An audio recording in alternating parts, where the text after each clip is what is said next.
নমস্কার বন্ধুরা, আপনারা দেখছেন মিস্টার সেলফ স্টাডি।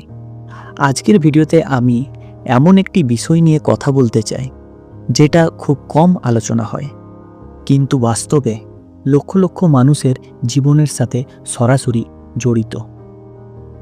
আমাদের দেশে বর্তমানে বেকারত্ব এমন একটি স্তরে পৌঁছেছে যেখানে চাকরি পাওয়াটাই অনেকের কাছে সবচেয়ে বড় সাফল্য।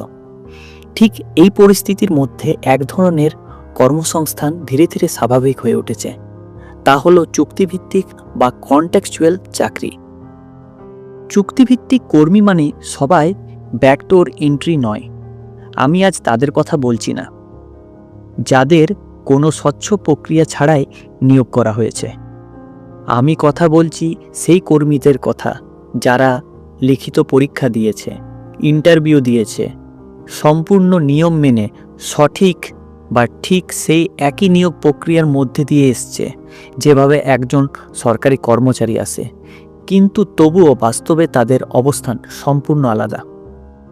অনেক চুক্তিভিত্তিক কর্মী আজ মাসে 15 থেকে 20,000 টাকা পাওয়ার মতো বেতন পাচ্ছেন। বছরের পর বছর কাজ করেও নিয়মিত ইনক্রিমেন্ট পান না। ইএল, সিএল, আর্ন লিভড দিয়ে মাতৃকালীন ছুটি, গ্র্যাচুইটির মতো মৌলিক সুবিধা পান না। কিন্তু কাজের ক্ষেত্রে সম্পূর্ণ আলাদা। কাজের ক্ষেত্রে তারা প্রায় একজন নিয়মিত কর্মীর সমান বা তার থেকেও বেশি দায়িত্ব পালন করেন।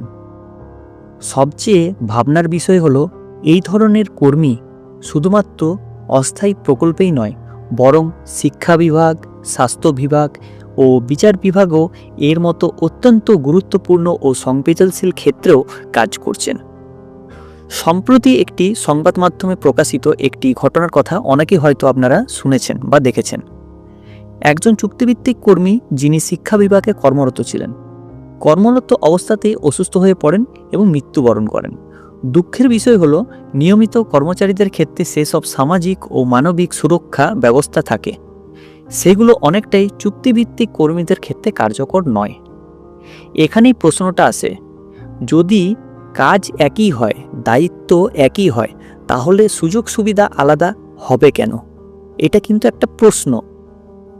সংবিধানের একটি মৌলিক নীতি আছে, সমান কাজের জন্য সমান পারিশ্রমিক।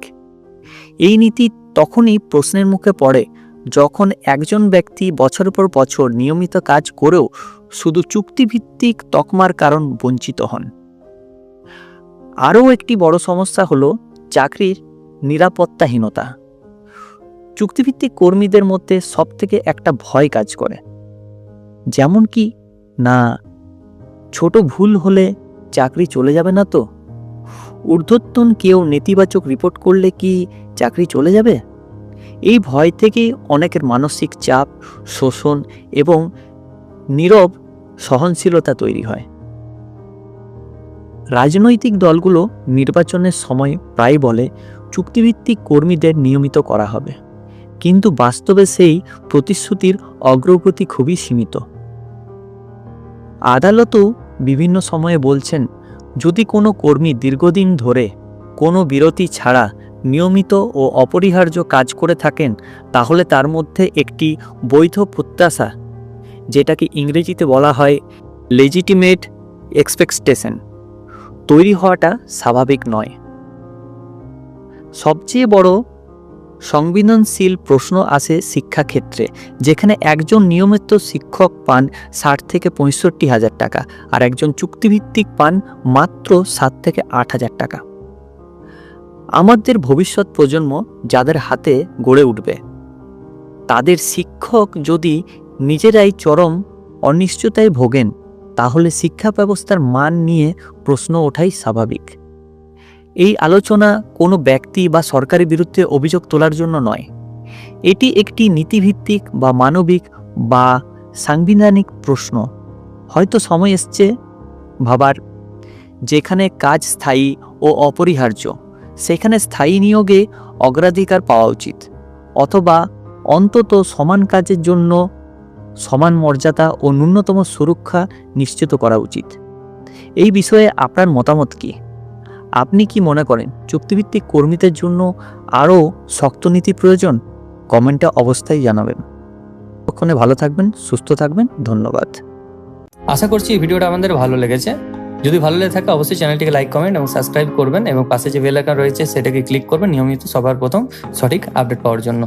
সো থ্যাংক ইউ, ধন্যবাদ এই ভিডিওটা শেষ অবধি দেখার জন্য।